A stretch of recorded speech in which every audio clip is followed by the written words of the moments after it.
Hello.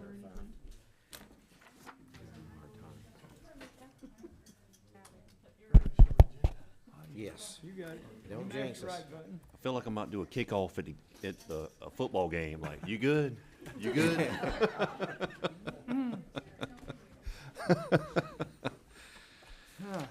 All right.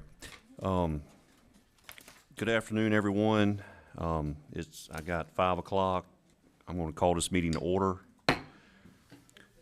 As you can see, Chairman Corbett is not here this evening. He had an engagement he had to be at, so I will be running the meeting this afternoon or this evening. I want to go ahead and do a roll call. Commissioner Floyd? Here. Commissioner Burdette? Here. Mr. Corbett is not here with us. Commissioner Deloach is present. Commissioner Loper? Here. And let the record show that Commissioner Kiefer is not with us either. So we do have a quorum, and if y'all will please stand with me, I'll say a prayer, and then we'll say the Pledge of Allegiance to the flag. Dear Lord, thank you for our many blessings. Please be with us this evening and help us to do your will. Please keep us safe, Lord, and please continue to bless us, and please help us keep this county moving forward in a positive way. In your name we pray. Amen. Amen. I pledge allegiance to the flag of the United States of America and to the republic for which it stands, one nation under God, indivisible, with liberty and justice for all.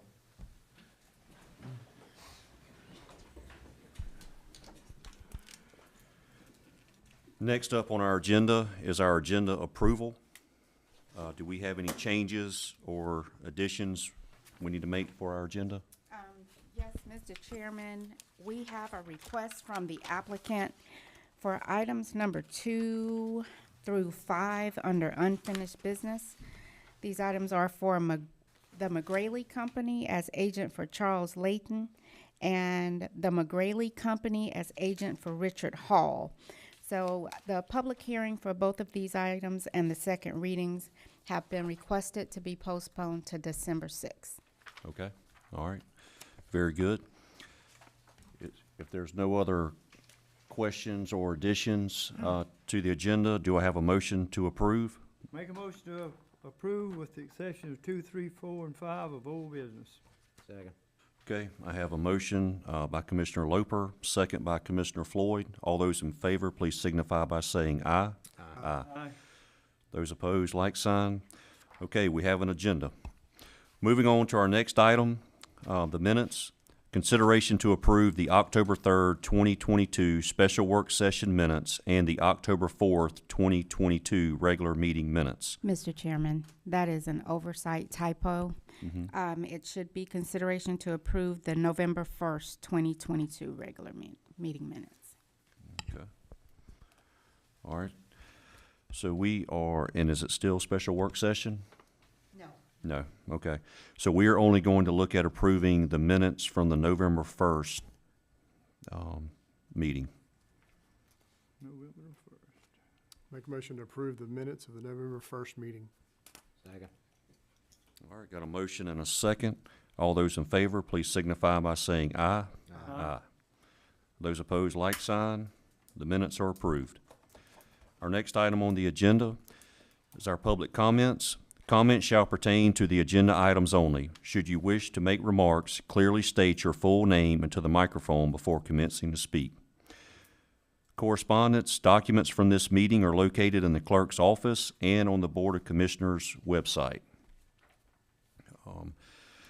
We do have a public appearance on the agenda. Is that person present at this time for the public appearance?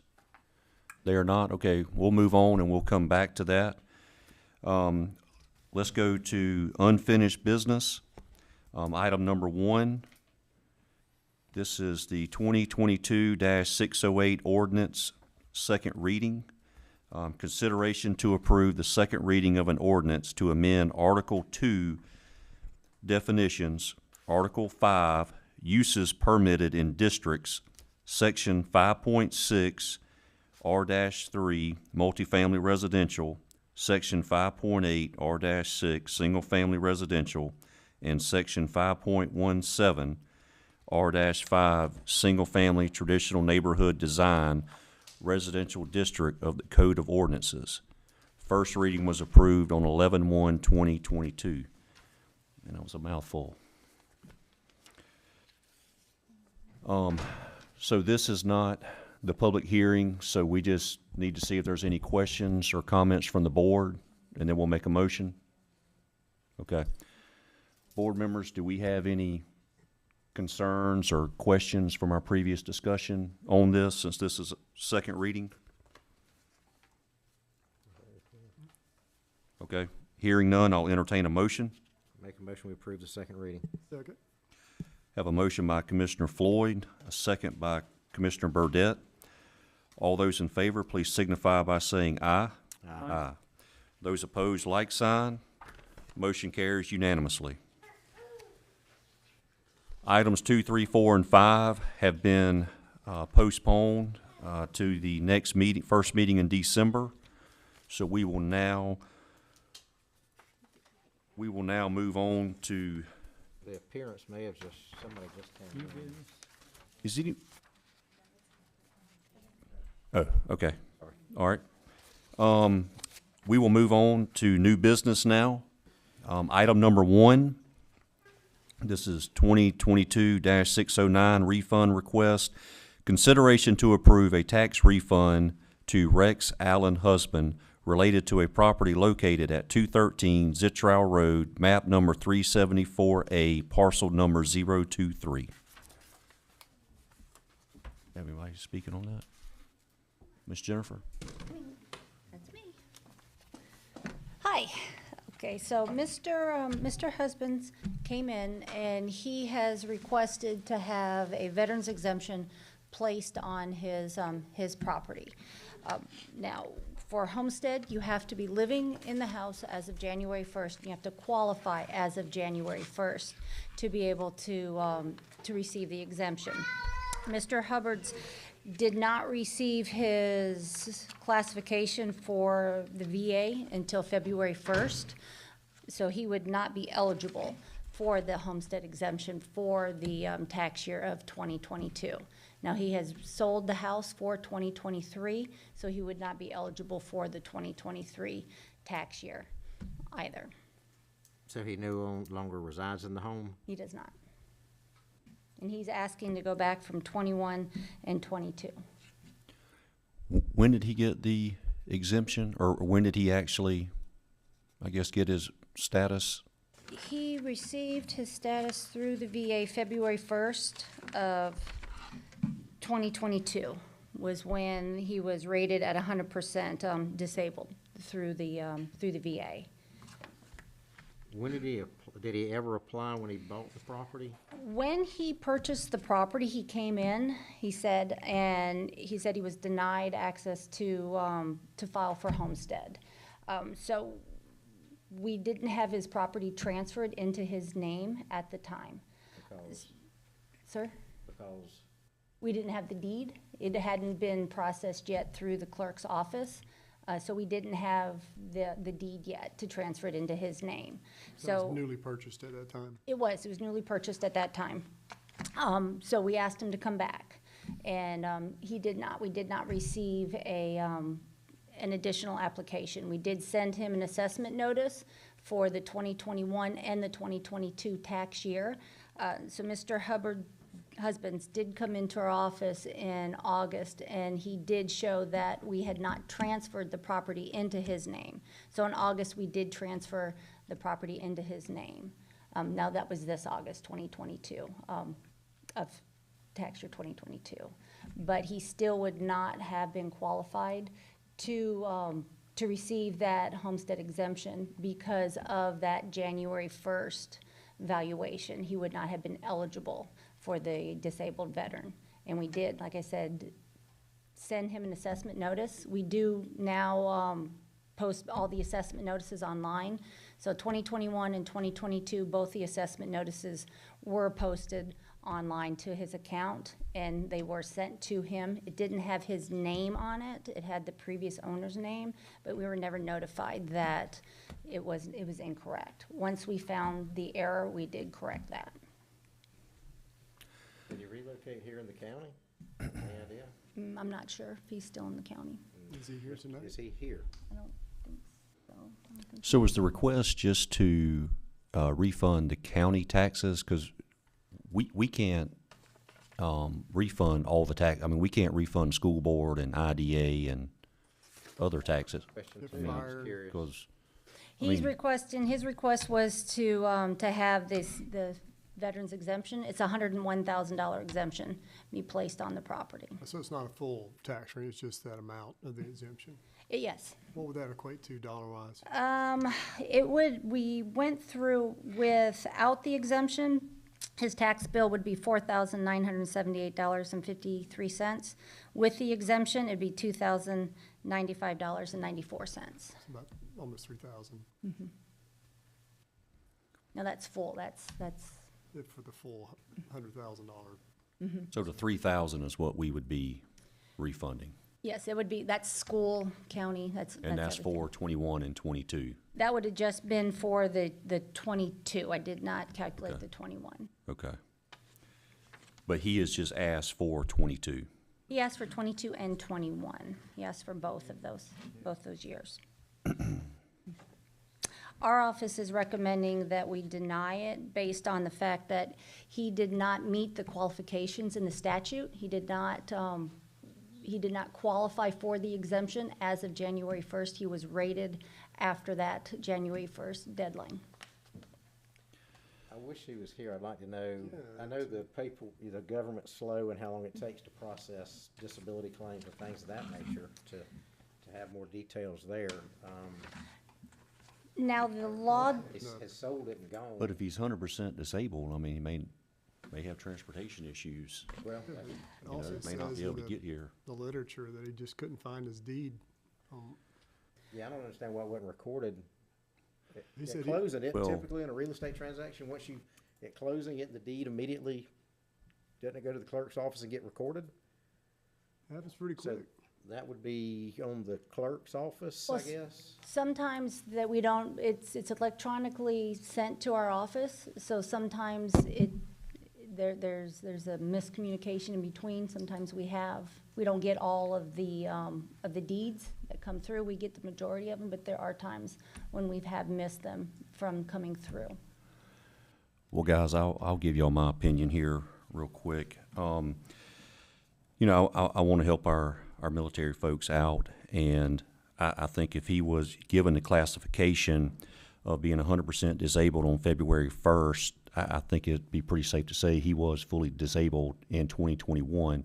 And I get that we have steps that we have to go through, but you know, being he officially, his status changed to 100% in February 1st, which I know that didn't meet the January 1st deadline, but I would be inclined to help him out for 2022. I think document-wise, we can show that there was an effort, that he was trying to do the right thing. I would assume this is probably a pretty lengthy process. I don't have any family members that have experienced it, but I just imagine that he probably had to go through a lot He's a to get that disab- status. He's a disabled veteran. I mean, Yeah. he was in the service for protect us. I'd say let him slide myself. So, I mean, if y'all want to do both years, I mean, I'm fine. I mean, but I'm definitely fine with definitely doing 2022, because he can clearly show his status changed. I think I agree with Commissioner Deloach on that, just to do the 2022. You know, obviously, he was injured or whatever happened before that, but I was looking on here for a date of exit of the military, and I can't find that. Can I, one thing with the military exemptions, the statute has changed where, because of how long it takes for the VA to classify, we are able to go retro back. So we are able to do that. But in order to do that, you'd have to meet when the VA has classified them at 100%. So what they did is, I can tell you when he, And only provision is for 100%. I don't think we have any partial. We It's only don't. 100 or nothing.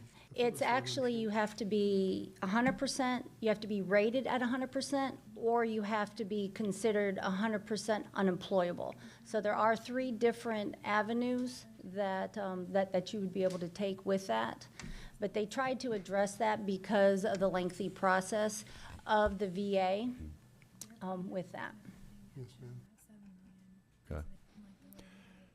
Yeah, I'd probably recommend that let's table it. I just wouldn't want to make a determination here and it not be in compliance with the law, and then we get the next one, and then it's, well, you did it for this one, why can't you do it for me? Let's just make sure that we can. This one's a little odd, just because it's, he purchased it in April of 2020, so there would have been some kind of proration of taxes then. And then he sells it this year in September 2022, so I'm sure there's some proration of taxes that happened at that closing. So we might kind of be focused on 2021, the full year that he lived at the property. But I just wouldn't want you to make a decision tonight that may not just fall within the parameters of the law, and then later on that be thrown up in our face, so. Do you think just table it just to the next meeting? I mean, would that be enough time, or? Are we gonna have a second meeting in December?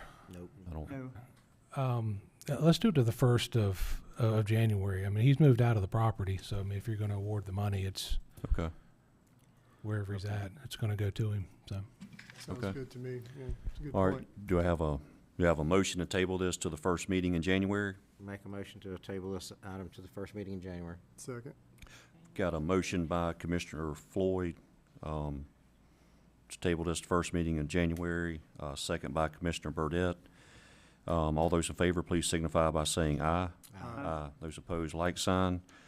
Okay, this is tabled to the first meeting in January of 2023. Thank you. Thank you, Ms. Jennifer.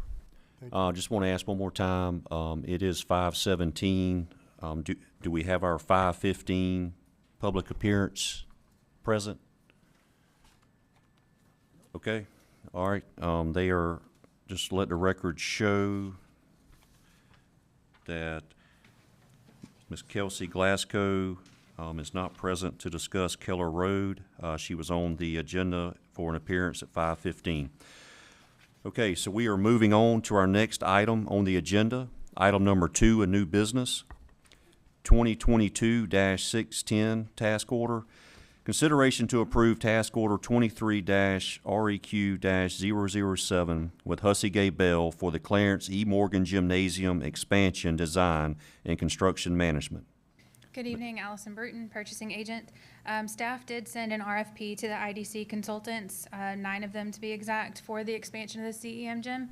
We did receive one submittal that was from Hussey Gay and Bell. They were the original designer of the gym, so staff recommends alternative 1. My one question I have on that, through this, are we going to address the ceiling in the gym? I know at some point we're looking at putting something up there to help the echo. We actually have that about to come up as the company that's doing the audiovisual work in the courthouse, stage front.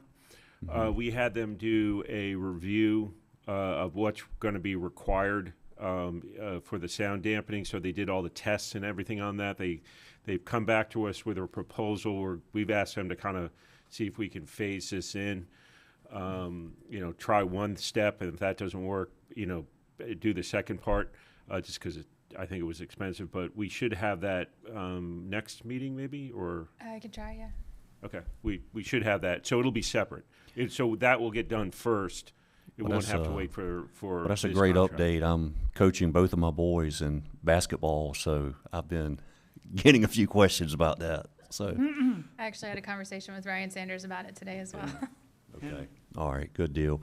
Well, sorry to get off subject there, but I read that and it just made me think about that. all right, we hiring Hussey and Bell for 90. What does it no cost the actual structure to build all this stuff?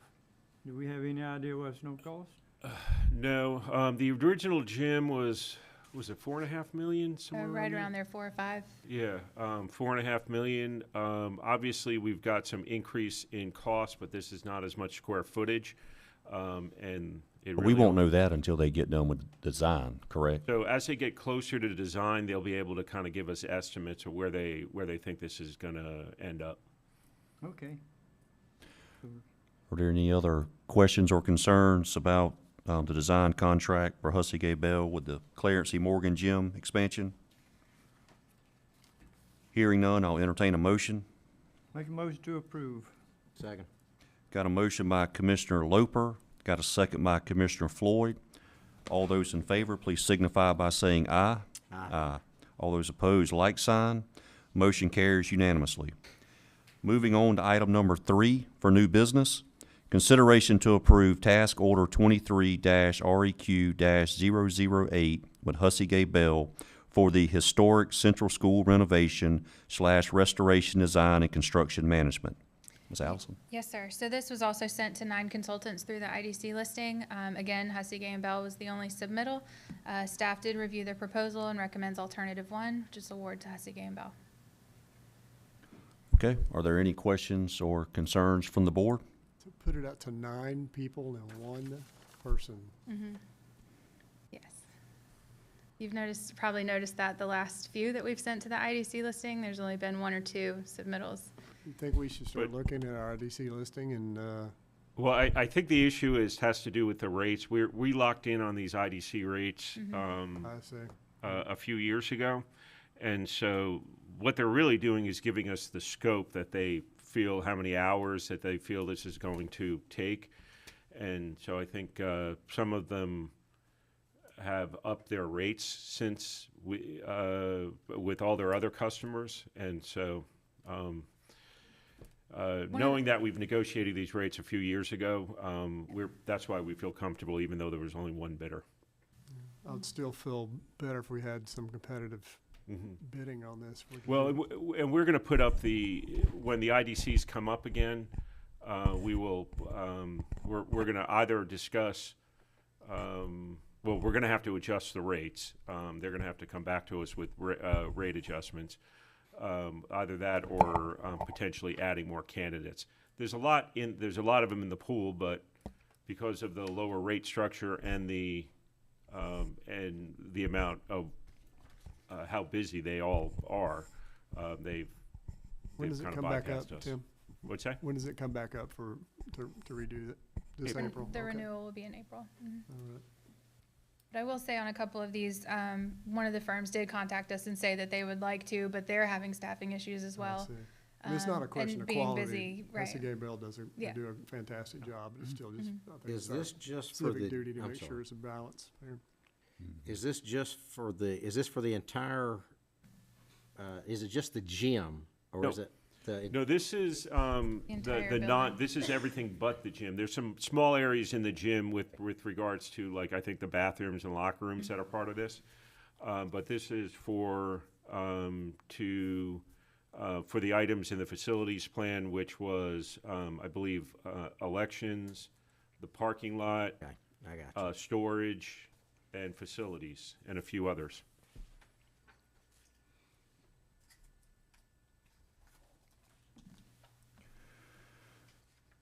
Staff recommends alternative 1. I'll entertain a motion if there's no other questions or concerns from the board. Make a motion to approve alternative 1. Second. Got a motion from Commissioner Burdette, a second from Commissioner Loper. All those in favor, please signify by saying aye. Aye. Those opposed, like sign. Motion carries. Moving on to item number 4, consideration to approve to amend change order number 1 for contract 22-25-008-1 to Ranger Construction for the FDRE of Ash Roads. Yes, sir. So this is just, change order 1 has already been approved for Ranger Construction. This is just an amended version of that. There was some confusion between Robert Civil Engineering, Ranger, and staff regarding the way the contract was approved officially with Ranger. If you remember, their bid numbers, the second go-around came in at roughly 7.7. But the decision was made to award the agreement at the 8.2 million, I believe is what it was. They did not relay that on their pay app, so this is just kind of cleaning all of that up. It's showing the 7.7 is the agreement total. That way the change order is the full amount, all of our records will match. And staff recommends alternative one. Okay. So really no money changing, this is just formality to help clean that up? Correct. Okay. Do we have any questions for Ms. Allison? Make a motion to approve alternate number 1. Second. Got a motion by Commissioner Loper, second by Commissioner Floyd. All those in favor, please signify by saying aye. Aye. Those opposed, like sign. Motion carries. Moving on to item number 5, consideration to approve a letter of intent for a lease agreement between Effingham County Board of Commissioners and the State Properties Commission for the Department of Juvenile Justice, lease number 8588. Yes, sir. So this is the letter of intent for a new lease agreement. The initial term will be July 1, 22 through June 30, 2023, with 5 annual renewal periods. The monthly rental rate will be $1,725 for this initial term, and then increase to $1,776. Once this letter of intent is approved, we'll send that, and they'll submit the full official lease, which we'll bring back to you for approval. And this is at the annex on 119, right? Yes, sir. Okay. Staff recommends alternative 1. Are there any questions or concerns for Ms. Allison? Hearing none, I'll entertain a motion. Make a motion to approve alternative 1. Second. Got a motion by Commissioner Burdette, a second by Commissioner Loper. All those in favor, please signify by saying aye. Aye. Those opposed, like sign. Motion carries. Thank you. Moving on to item number 6, new business. Discussion on revisions to definitions in I-1 zoning districts. Mr. Reeson. Okay, so actually it's a lot more than definitions, but what we've done is look at the deficiencies in our current ordinances relating to shipping container storage, and that goes from anything from a shipping container in my backyard to a container yard. So I'll go in quick order here. We found definitions for shipping container, and that's included in your packet. So shipping container and then a shipping container facility. We have simple definitions, which are a good starting point. Then in the I-1 industrial district ordinance, we were recommending some just very minor changes to include shipping container facility as a conditional use, which means it would have to come before the board, the planning board and board of commissioners, to be reviewed and conditioned before it can operate. So that is just, we put it in right under the junkyards conditional use, so it's in there, it's consistent with how we're treating other facilities. There are some housekeeping fixes that came up in a review of this a while back, and so the red text that you see are just expansions, clarifications, and correcting a few incorrect things in there. So it's really a minor change to this to the zoning, the industrial zoning district, just to include shipping container storage yards as a conditional use. The real change would be, I'm going to skip ahead here to the actual proposed new district, which I have misplaced somehow. Here it is. And that is modeled on some ordinance that I found for a small jurisdiction in South Florida near the Miami port, so it was a really good model. But we also folded in some of the conditions for our surface mine entrance requirements, because we want to make sure that we're very comprehensive, and not only how you treat the yard, but how you're interacting with our road system. So there's quite a few things that I would love some feedback on. I haven't started out with a minimum acreage of 50 acres, but that obviously we could either remove that, we could increase it, we could decrease it. We've reference heavy industrial buffers, but we did include the berm option that has been discussed previously at a workshop here.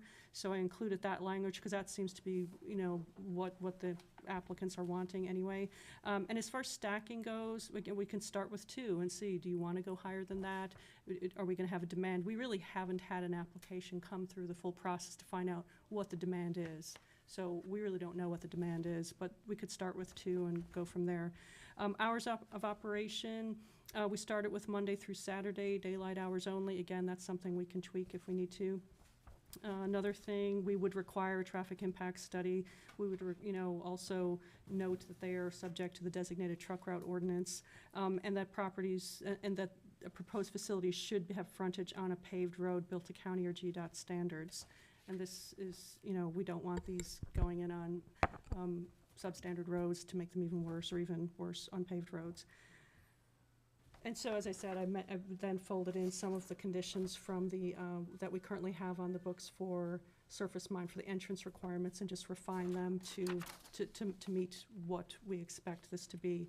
So that is basically for the container facilities. And then, as we were kind of on the subject, and as we have real daily, weekly, certainly, feedback from applicants who want to use containers in their backyards, we've wanted to amend our accessory structure sections of the code, and that was something that we were working on with the consultant. So we thought if we could get this done now, that would at least fit with, containers as storage at all levels, from personal to industrial. So we have some suggested changes in here too. Some of these, again, are housekeeping, just clarifying, and some of these are relating to specifically to containers, limiting them to AR districts only, limiting them to parcels that are appropriate for their zoning district. So if you have an AR1 parcel, but it's only 2 acres, no, you really, that's not actually compliant. You really need to either rezone that or, think of something else. But also requiring that they be painted to neutral colors. That's a common requirement in ordinances, and it could help, deflect some of the problems we see with, these garish colors showing up in people's backyards. Noting that accessory units shall not be used as a dwelling unit, because we've had interest in that too. And one thing I did include, and we can get your feedback, is, should we allow electricity or plumbing to be connected to shipping containers? People often want a storage, a shop or, a pole barn, and they want to attach electricity so they can run their their machinery out there. They might want plumbing so they can have, bathrooms, somewhere to wash their hands. And then it eventually sometimes turns into a living unit, a dwelling unit. So we want to forestall that, but we'll take your guidance on how far you want us to go, and should it be case by case, or, should we build conditions into this? Containers should meet setback requirements, but not be permitted in the front yard. We do allow accessory buildings in the front yard in AR1 or in the AR districts if they meet certain conditions, but that's just not containers. We're suggesting that containers not be included in that. And again, no stacking above the height of a single container. Let's see. When we had a workshop on this, we did discuss limiting containers to 1 per acre of land to a maximum of 5 containers on a parcel. So even if I have 20 acres, limiting it to 5. And if someone's really intent on adding more, then, well, maybe you need to subdivide that, or maybe you need to find new access. So again, this is sort of a test case. We really haven't had this kind of request, but it seemed smart to build in some, to think ahead to what people might want to do with their containers, because we could end up with a mini container storage area then. So ventilation not required, no hazardous materials to be stored, but also that they should be secured from entry by children and the general public when not attended. That was, I thought, a useful one that I found in another ordinance. So basically, that's what we're looking at. We're suggesting that we include regulations for the single container to the shipping container yard, just so staff and developers and, your average applicant has guidance. And if you have any feedback, that would be great. On the heavy, I like the direction you guys are taking. I like the direction because we're looking at other models they've been tried and true, and that's great. So instead of us trying to invent something on our own, that's excellent. I'd be concerned, if you go in heavy industrial and we do find an appropriate place for it, limiting it to 2, because, there's some industrial parks now that have 4 or 5. How would that be affected with them? And it's actually okay where they're at. So I wouldn't be opposed to going higher in the right places, but, in ARs and other places like that, I definitely wouldn't want to see stacked containers. And so, I don't know how you guys feel about that, but I don't want to make it welcoming. No, we don't, but having a conditional, you'd be able to say, no. But at that point, we can Well, we could always give a variance, if it's at the right place, I guess. And I definitely wouldn't want to limit it to 50 acres. That's huge, and 50 acres, you know, the neighbor where I work has only 10 acres, and they stack and do everything, and it put a lot of containers in 10 acres. So that really needed guidance there. So should there be a minimum? I wouldn't place a minimum on that. I mean, because some people may do something temporarily when they're having problems, or again, if But that's in an industrial park, though, exactly, right? it That's has to be the- an appropriate place for it. And, you know, I would limit it on acreage, or you can limit stack height. And I think Port Wentworth does have a stack height. I and a think the couple reason other though is so we don't, as long as it's in an industrial, That environment. park, Yeah. for somebody to come in and rezone 10 acres to try to do it, I wanna Right. make sure we I don't make wanna it where they yeah. can't slip in, because I'm telling you, it's It a- have, an yeah. ongoing battle, I'm afraid, or it is, I know it is. If we have to tiptoe slowly through this, for sure, because it's like you're talking about, they'll find a loophole, and then all of a sudden we're, you know, the legal part of that comes up, and we're putting them aside some homes, and that's the last thing I want to do. You know, if it's in an industrial park, it might just fit in there, but if it's someone wanting to, you know, if we have a standalone piece of land that's maybe 10 acres, and then we run into a problem where they're not gonna be able to fit their buffers because it's long and skinny like that Right, one on Old right. River Road. So I just thought we needed to either have a minimum acreage or be very strict about the buffers, one or the other or both. Yeah. So I wasn't sure how far. And they low could to always go. ask for a variance on a buffer if it's in the right place, you know. Yeah, so. I would rather leave it as stringent as we have it here, and then, you know, then a variance, if, like you said, if it's at the right place, out of the way, and. Yeah, it's I mean, not- they're already doing it, and then how would this affect people that are already in business for this, like container maintenance and things? It wouldn't affect anything. If they're existing. actually already have the current use in place, it's kind of like, I would, similar to how when we did this with the junkyards, it necessarily wouldn't affect them. They'd effectively, you know, be grandfathered in. I see. However, if you have an industrial zone property that's not currently being used as a container storage yard, and then you go to change the use of it, then it would affect them. I see. Maybe And that's also, you important.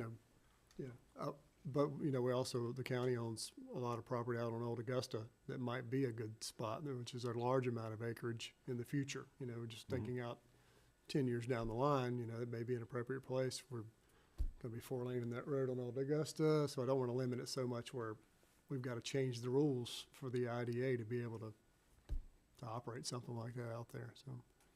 But again, I mean, just keeping it conditional makes it very difficult to do anything as it is. Now, since It's we, gotta come before us. it does, exactly. Yeah. Since we've done that with the junkyards, we've had 0. Yeah, so that's been good. So do we remove the minimum, or, no, you don't I wanna wouldn't. remove? The minimum on the stack height or the Either. acreage? But I mean, what's y'all's Or opinion? maybe make it 10 acres. Okay. I think 50 acres. I don't know if I want a 50-acre container facility. I was I just would agree thinking with that. buffers, because the only That's- applicants we've had have come in with these tiny, like 6-10 acres, and Right. it's, there's no Because it room for doesn't take buffers. much, I mean, just like I said, they've got 10 acres beside me, and it sounds like a T-Rex every day out there. But it's in an industrial environment, it's my work environment. Now, I wouldn't want that by my house, but they do quite an operation out there. They, you know, it's cleaner than the place across the street from me by far. And, you know, there's a need, for, you're gonna have some need like that. And if we place that need in the county after us, then we're gonna get all that traffic and goose egg revenue from that too. So we have to consider that as well. If we're so restrictive that we can't put it anywhere, and then it goes to Screven County, then we get all that traffic, carrying them out there, stacking them up, and we get goose egg and all the traffic and all the stuff to go. We get all the bad and none of the good. So we wanna think about that as well. The report's growing. It's still attended a safety coalition thing today. So they're always thinking about safety and trying to be considerate as humanly possible. And at the end of the day, they're out for business, of course, but they're projecting at least 8% a year over the next 10 years or so. And it's just going to get, you know, bigger and bigger. And it's a proximity growth, like I've talked about several times. We can do it here in the right places, or we can not do it here, and we'll still get all the traffic, and it'll go beyond us. I think there is some slowdown right now, so I don't think nobody's gonna be beating down our doors Mm-hmm. It'd be anytime easy to soon. find a 10-acre spot. I think, to jump from 50 to 10 is a leap. Yeah, I'd rather have 10. I agree. Would you rather have more or less? Talking about less, I mean, I think 50 acres is, That's a massive I mean, that's facility. a big spot. place, 50 acres is a big place, So 10, Yeah. 10 would be more, yeah. they operate on 10 next door, and they have a repair facility, and they do stacking and do some stuff for Walmart. I'm not affiliated with them, I don't do business with them or anything like that, but they do a good job, and it's in the right spot. They do. They do. Not everybody would, but I but the mean, conditional, We've had this Yeah. container discussion before. and Exactly. You were adamant against it. but that was beside homes.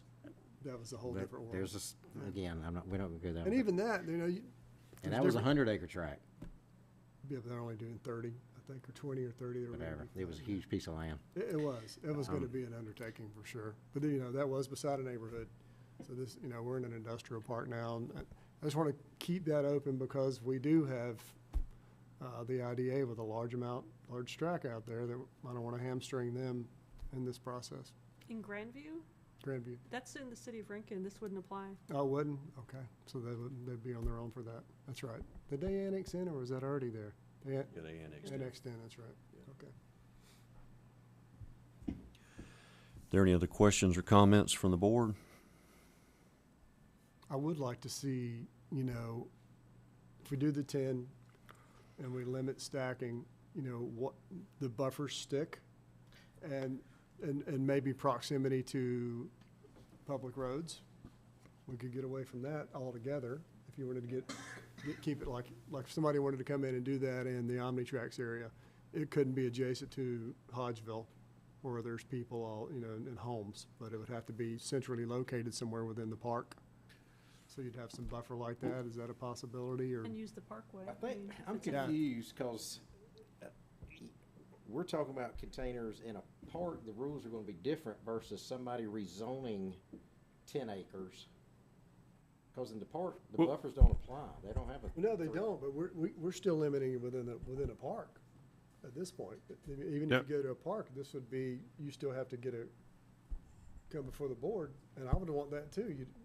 I don't want to get a park and have it on the edge, and all of a sudden it's for side of home, and we're stacking containers all day. Well, but that, that's exactly why we're making this a conditional use, is so that if there's an industrially zoned piece of property already in existence and it abuts a neighborhood,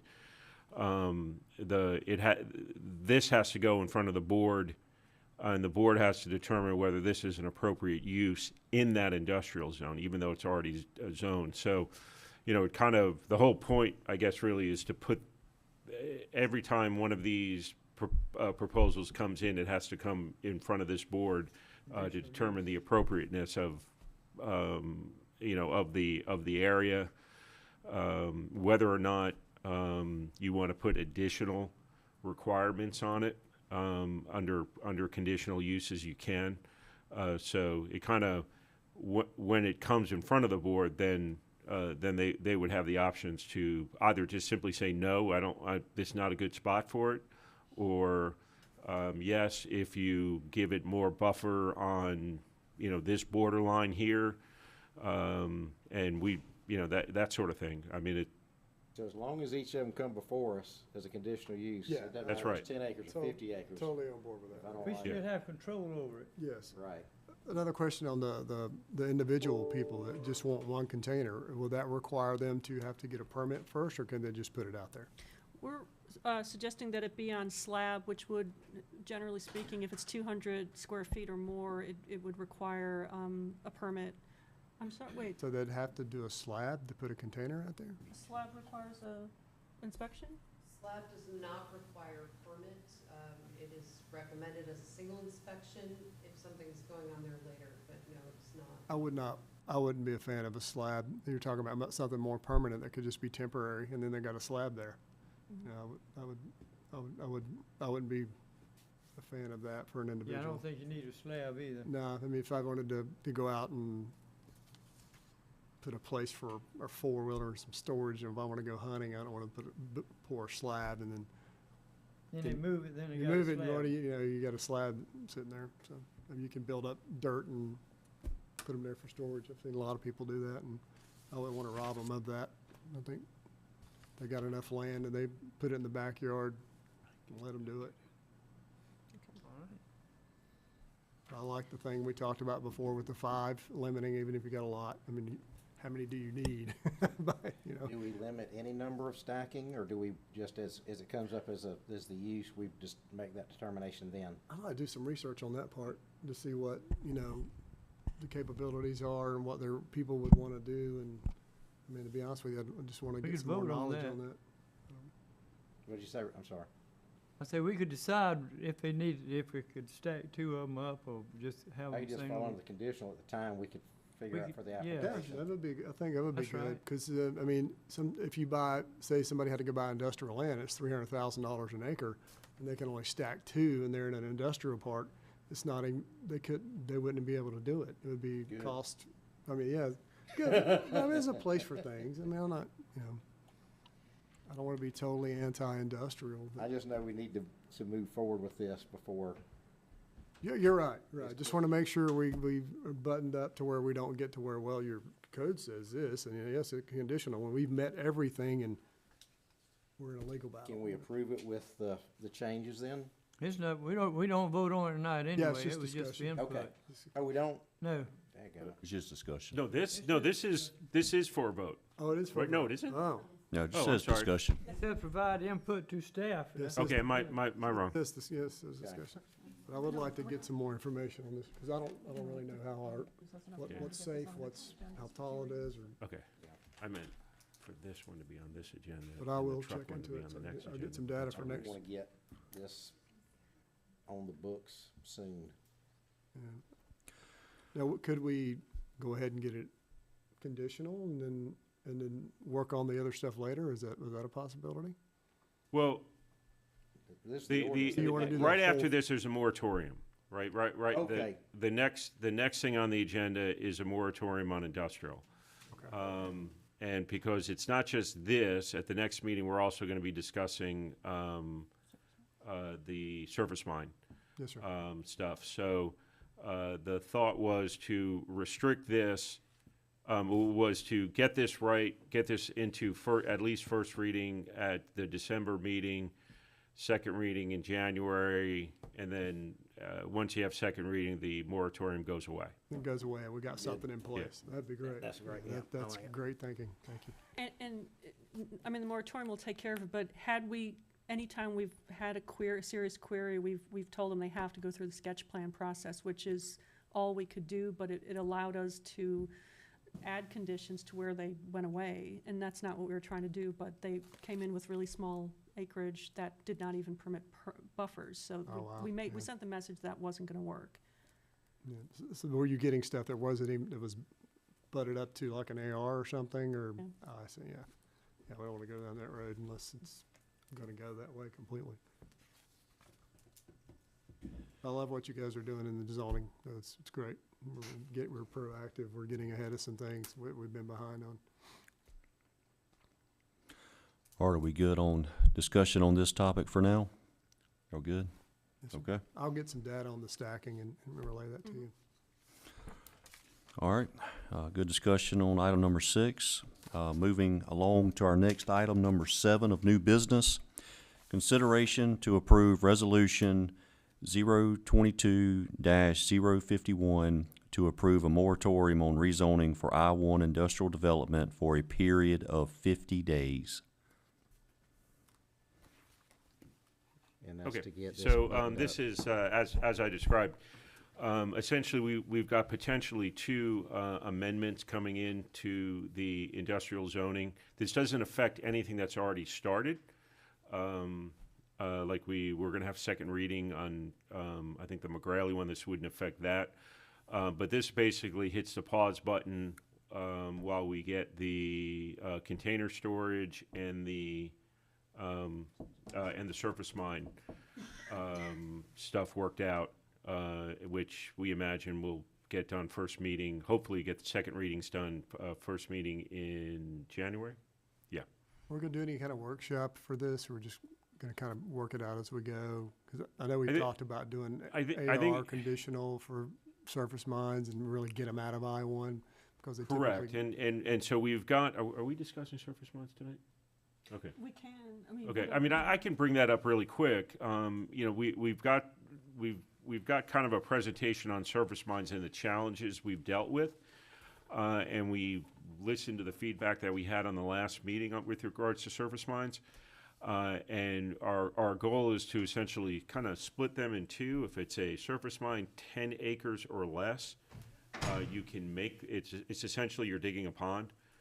You can make that, even though you're selling the dirt and have to get a permit from EPD. So you can get that via a conditional use under your current zoning. And then anything larger than that, our recommendation is similar to what Chatham does, is they would have to get approved on a PD.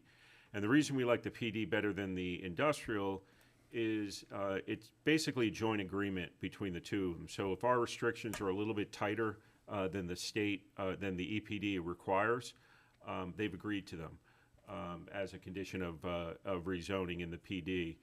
And it gives us a little bit more flexibility with regards to that text when it comes to things like,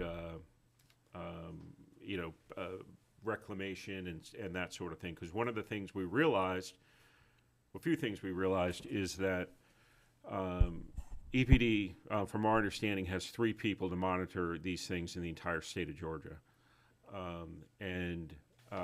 So it's very difficult for them to keep up with the paperwork that's required from these. And there's, in addition to the permit and the bond that's required on these, they also have to get the, they also have to provide paperwork,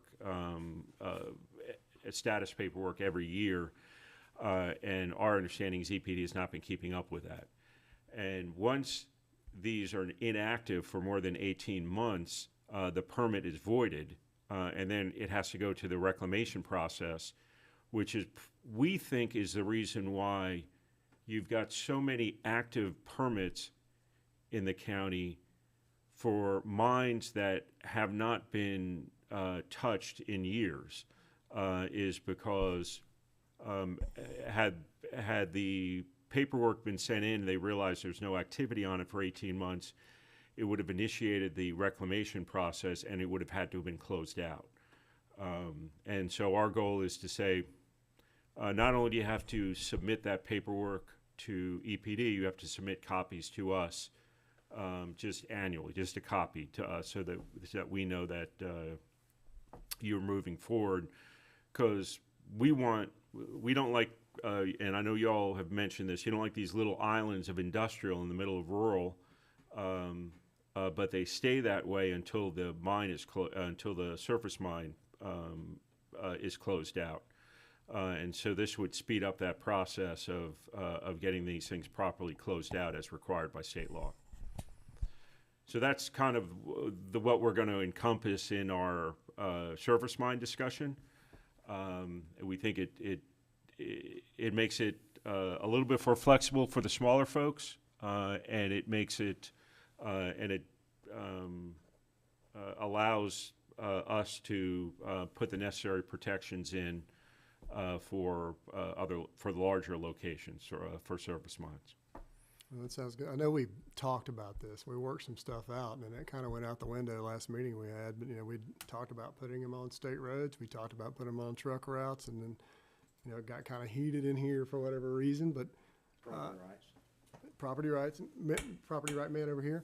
But I think we need to do some things along the same lines of what you're talking about. We need some criteria. We can't just make decisions on, okay, that sounds good. I mean, I know there's property rights, but we need some kind of criteria to go down. I don't want to be tearing up roads we just made. You know, do we need to consider that? Of course, I think we do. Should it be a state road? We need to consider that. Or an appropriate road that it can handle. And the people part of it. Why are they doing it? Is it a need? Can we put that into it? Let me finish, please. Expiration dates? Yeah, expiration, well, I think we're gonna put that on the smaller ones, for certain, any of because them. if they're a pond, you know, they Yeah. should be there for 10 years. Exactly. And I But see that, you- but the expiration date larger would help. ones, you could put that in there as part of the PD text. You know, or you could just leave it open-ended, you know, as we do it right now, knowing that they're submitting the paperwork every year. Right. So That would be good. And again, how- this would really be up to the board. How many do we need in the county? You know, I mean, is that unlimited? My only comment there is a business. And it's, we're not restricting any other business, and I'm not gonna. Actually, we I are. can't, We're restricting industrial. I'm not gonna argue. It's I know how true. I feel about it. It's true. It's a business. I mean, and I'm not if we're gonna gonna go use that way. land use maps for How industrial and do you everything else. determine the need? Well, first of all, you If ask they them, don't need sand, it's not gonna be successful, You- then why would I invest my money in it? you ask them why. Why do you wanna do this? Because, or? 'cause Well, I can't- gentlemen, let me, can't get anywhere else. What other business? Yeah. Okay. Gentlemen, let me interrupt y'all real quick. This is not on the Yeah, true. agenda. That's right. Sorry. So We're if just y'all doing the wanna- referendum. Let's, I mean, the let's keep moratorium. moving forward. If y'all want to talk about that in reports, we can do that. I'm good tonight. All right, so item number 7, we've got the item is moratorium for 50 days. Do you have any questions, concerns on that? If not, I'll entertain a motion. Make a motion to approve. Second. All right, got a motion from Commissioner Loper, got a second from Commissioner Burdette. All those in favor, please signify by saying aye. Aye. Those opposed, like sign. The motion carries. All right, moving on to our last item of new business, consideration to approve to cancel the December 20th, 2022 Board of Commissioners meeting. Ms. Stephanie? I don't have any discussion, Mr. Chairman. If you all will just discuss it among yourselves, we'll go with what you decide. Can I just make a motion? Yeah, Yeah. Make a motion to approve alternative 1. Second. second that too. Got a motion by Commissioner Burdette, a second by Commissioner Loper. All those in favor, please signify by saying aye. Aye. Those opposed, like sign. Okay, we'll have one meeting. We'll have the first meeting in December, and that is it. All right, moving on to reports from commissioners and administrative staff. I'll move to our staff first. I just wanted to make an introduction. It's not really an introduction, but is, because you all know him, Mark Lastinger, first day was yesterday here with the county. He, as you all know him from the Effingham Herald, he's taken the position as our new public information officer. Welcome aboard. Welcome, Mark. Welcome, Mark. And that's all I got. Okay. welcome, Ms. Stephanie, our clerk. Just, you have in front of you your EOM monthly report for, October. Okay, thank you. Do we have any other reports from any other staff? None? Okay. I'll go to Commissioner Floyd. Do you have anything? Anybody else get any calls about the tax bill with the fire fees being split or something? Tim sent out an email. Was there any other? I didn't get any complaints. Okay, I didn't get any. I just had one, but it caused quite a commotion. But from what I understand, Tim, it's the same amount. It was just separated for what reason? Can you explain that? New software, New software. yes. You can combine it later. I think Phil told me he might have got some calls on it as well, but I personally, I didn't get any. And I've talked to her about it. We're just going to work to recombine them for next year. Okay. That'd be helpful. That's it All for right. me. Mr. Burdette, anything? I don't have, well, yeah, I don't have really anything other than what we were talking about earlier. Just, Okay. can I reiterate one thing? If you want to argue. If we can get to something we I'm all, messing with you. if we can get to something we agree on, it will make these things a lot easier to do because we'll have some criteria to go by, where in the past we've really had nothing. That's all I wanted to say. I agree with that. What are we trying to do? Yes, sir. All right. I don't have anything. Commissioner Loper, No, I'm good to go. you're good to go. Is there any need for executive session? No need for executive session. I'll entertain a motion to adjourn since we have no executive session minutes to approve. To adjourn. Second. Got a motion to adjourn by Commissioner Loper, second by Commissioner Burdette. All those in favor, please signify by saying aye. Aye. Meeting's adjourned.